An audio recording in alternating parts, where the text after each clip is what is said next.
Hi everyone, welcome back to my channel. आज मैंने एक बहुत टाइम के बाद एक वीडियो बनाई है, क्योंकि इस वीडियो को बनाने के लिए मुझे बहुत ज़्यादा रिसर्च, एक्सपेरिमेंट और अपने खुद के फैक्ट्स इकट्ठे करने पड़े ताकि मैं एक बहुत सच्ची वीडियो आप लोगों के सामने ला सकूं।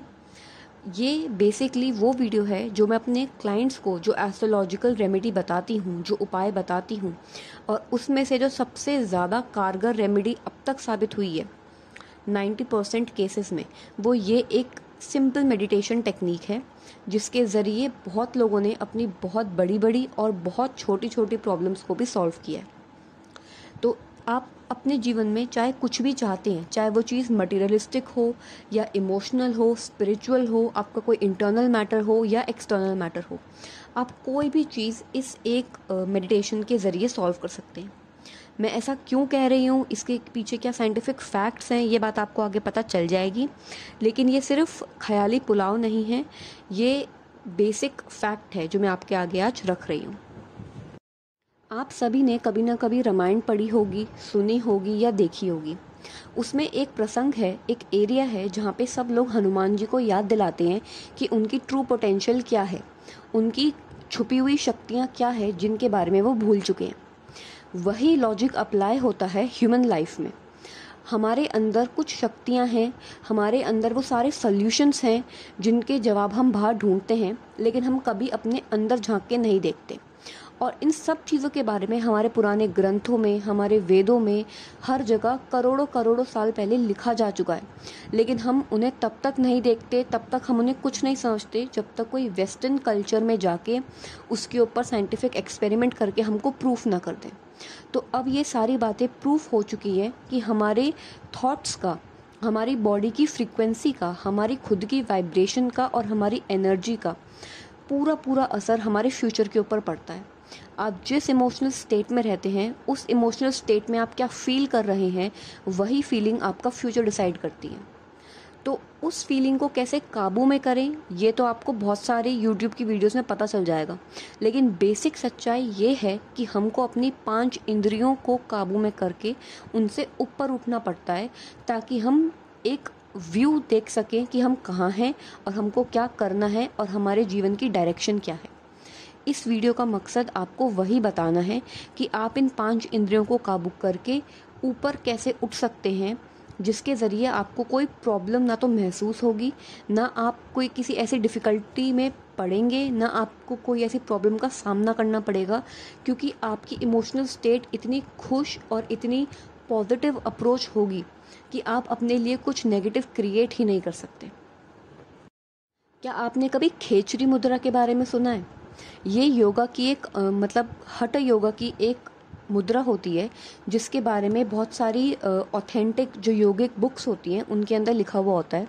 बेसिकली हमारे कानों के बीच में एक फ्लूइड होता है, जो फ्लूइड वैसे तो साइंटिफिकली कहा जाता है कि हमारी बॉडी को बैलेंस प्रोवाइड करता है, लेकिन वो फ्लूइड एक तरीके की एक शक्ति है जिसके अगर कांटेक्ट में हम लोग आ गए तो हमको पता चल जाता है कि एक्चुअल में हम कौन हैं, हमारी एनर्जी क्या है और हम यहाँ पे क्या कर रहे हैं।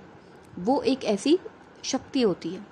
अब बहुत सारी अलग अलग मेडिटेशन टेक्निक्स हैं जिसके ज़रिए हम अपने आप से जुड़ने की कोशिश करते हैं, और अपने आप से जुड़ने का मतलब है अल्टीमेटली यूनिवर्स से जुड़ना, उस अल्टीमेट पावर से जुड़ना जिसकी वजह से सब कुछ है। आप उसे कोई भी नाम दे सकते हैं, भगवान, गॉड, कुछ भी। हमारे दिमाग में बहुत सारे ड्रग्स के रिसेप्टर्स होते हैं, मिलियंस एंड मिलियंस ड्रग्स के रिसेप्टर। लेकिन वो ड्रग्स का रिसेप्टर का मतलब है वो चीज़ जो ड्रग्स का यूज़ करने के लिए बनी है। अब भगवान ने जब हमारे दिमाग में ड्रग्स के रिसेप्टर बनाए हैं, इसका मतलब ये नहीं है कि भगवान चाहता है हम नशेड़ी और गंजेड़ी बन जाएं। वो ड्रग्स के रिसेप्टर इसलिए बनाए गए हैं कि हमारे बॉडी में अपने आप ही एक ऐसा केमिकल रिलीज़ होता है जिसके रिलीज़ होने के बाद हम एक नशे की स्टेट में होते हैं।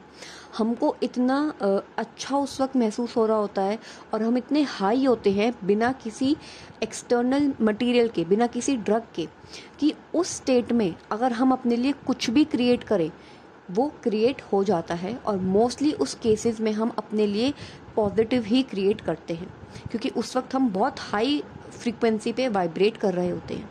उस स्टेट तक जाने के लिए बहुत सारे अलग अलग मेडिटेशन हैं, और जो मैं आपको आज एक मेडिटेशन बताऊंगी बहुत सिंपल है, बहुत इजी है, उसके नुकसान कुछ भी नहीं है, लेकिन मैं आपको उसके फ़ायदे लाखों बता सकती हूँ। तो इस मेडिटेशन को बेसिकली करने के लिए 4 पार्ट्स हैं। और एक बात को ध्यान में रखें, ये मेडिटेशन मैंने अब तक जितने लोगों को अपनी एस्ट्रोलॉजिकल रेमेडी के तौर पे बताया है, मुझे 99% केसेस में पॉजिटिव रिजल्ट मिला है। और 1% वो केसेस होते हैं जो लोग मेडिटेशन कर ही नहीं पाते, क्योंकि वो लोग एक जगह टिक के नहीं बैठ सकते। तो अगर आप भी उन लोगों में से हैं जो एक जगह टिक के नहीं बैठ सकते, तो पहले आप अपना कंसंट्रेशन लेवल बढ़ाएं और एक जगह कुछ समय तक बैठने की प्रैक्टिस करें। उसके बाद ये वाला मेडिटेशन ट्राई करें। और मेडिटेशन आजकल यूट्यूब पे बहुत चल रहा है कि कुछ अलग अलग म्यूज़िक्स के साथ मेडिटेशन होता है, या किसी एक हाई वाइब्रेशन पे कोई म्यूज़िक पीछे बज रहा होता है बैकग्राउंड में, और वो लोग कहते हैं इसके साथ मेडिटेशन करो। गाइडेड मेडिटेशंस होते हैं जिसमें पीछे से आवाज़ आ रही होती है। मेरी सलाह रहेगी, जब आप मेडिटेशन करें तो कोई भी इलेक्ट्रॉनिक डिवाइस अपने आसपास बिल्कुल भी ना रखें। वाईफाई को भी ऑफ़ कर दें और किसी ऐसी जगह पे बैठे जहाँ आपको लंबे समय तक कोई डिस्टर्ब ना करे। तो सबसे पहला पार्ट है टाइम। कौन से टाइम पे मेडिटेशन करें?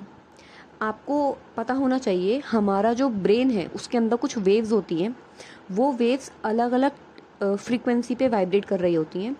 Delta, theta, beta, alpha, gamma, ये सारी रेज होती हैं, वेव्स होती हैं। तो सुबह सुबह हमारा माइंड डेल्टा से बीटा की ओर आता है, मतलब एकदम डीप स्टेट से एक्टिव स्टेट पर आता है।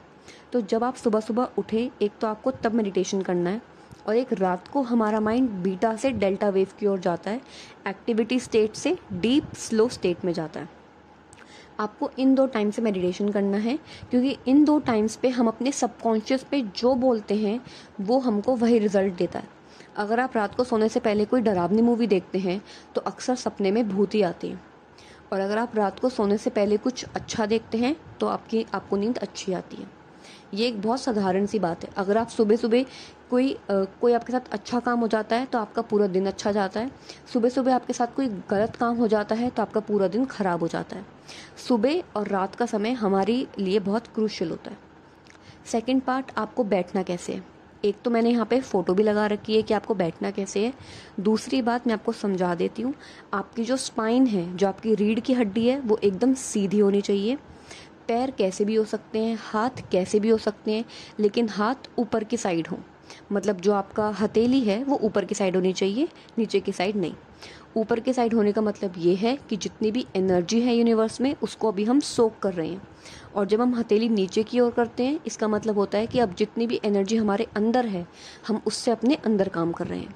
तो फिलहाल हमको यूनिवर्स की एनर्जी चाहिए, तो हम अपनी हथेली ऊपर की साइड रखेंगे। तीसरी बात है, अब आप पूछेंगे हम मेडिटेशन के वक्त सोचे क्या।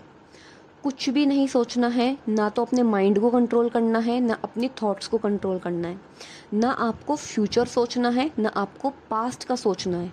आपको प्रेजेंट में रहना है कि अभी आपके साथ क्या हो रहा है, आपकी बॉडी क्या फील कर रही है, आप क्या फील कर रहे हैं, और बस बैठ के वहाँ पे देखिए कि कौन कौन से विचार आपके दिमाग में आ रहे हैं इस वक्त। ना तो उनको फोर्स करो, ना उनको बंद होने के लिए कहो, सिर्फ बैठ के देखो। धीरे धीरे जब आप बैठ जाएंगे, थोड़ा टाइम हो जाएगा, उसके बाद आपको अपना ध्यान अपनी सांसों पे लगाना है। देखो कि आप अपनी सांस कैसे ले रहे हो। सांस बाहर जा रही है तो भी ध्यान दो, अंदर आ रही है तो भी ध्यान दो।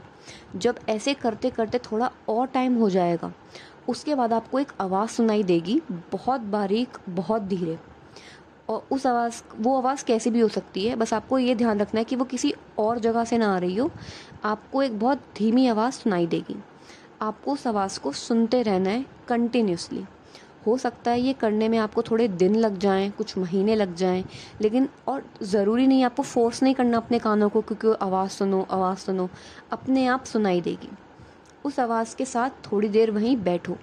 इसका मतलब है आपकी ब्रेन की जो वाइब्रेशन है वो धीरे धीरे चेंज हो रही है, और एक ऐसी स्टेट आएगी जब आप भूल जाएंगे कि आप कहाँ बैठे हैं, आपने क्या पहना हुआ है, आपका शरीर क्या फील कर रहा है। आप एकदम नम हो जाएंगे, आपको टाइम का अंदाज़ा नहीं रहेगा।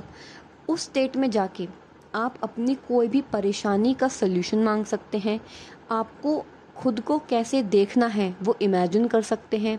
आपको अपना फ्यूचर कैसे चाहिए वो इमेजिन कर सकते हैं, और उस चीज़ को आपको फील करना है, उस इमोशन को आपको फील करना है कि वो सब आपके साथ हो रहा है। बाहर खड़े होके नहीं देखना कि आपको ये चाहिए ये चाहिए, जो चाहिए उसको जीना है उस मोमेंट में मेडिटेशन के। बहुत लोग गलती करते हैं, मेडिटेशन के स्टार्टिंग से ही फ्यूचर का सोचने लग जाते हैं। जी नहीं, आपको उस स्टेट तक जाना है जहाँ पे आप एकदम खो चुके हैं एक डीप मेडिटेशन की स्टेट में। वहाँ पे जाके आपको इमेजिन करना है और उस फीलिंग को इतना मेंटेन कर लेना है कि आप खुश होने लग जाएं कि वाओ यार ये तो हो गया। जो भी आपको चाहिए, चाहे छोटी से छोटी बात है, अगर आपको कोई गाड़ी भी चाहिए तो उस गाड़ी को चलाते हुए आपको अपने आप को देखना है, उसकी चाबी अपने हाथ में महसूस करनी है इतना स्ट्रांगली। अगर आपको कोई हेल्थ इशू है तो आपको अपने आप को हेल्दी देखना है, भागते हुए देखना है, और उस भागते हुए आपको अपने साथ फील करना है कि आप भाग रहे हैं। इस मेडिटेशन को करने के बाद आपका कोई नुकसान नहीं है। आप इसे करके देखें 1 महीने, और उसके बाद मुझे बताएं कि आपको कैसा लग रहा है। तो आज की वीडियो ये थी। आई होप आपको ये वीडियो पसंद आएगी, और अगर आपको इस मेडिटेशन से कोई भी फ़ायदा हो तो कमेंट्स में ज़रूर बताएं।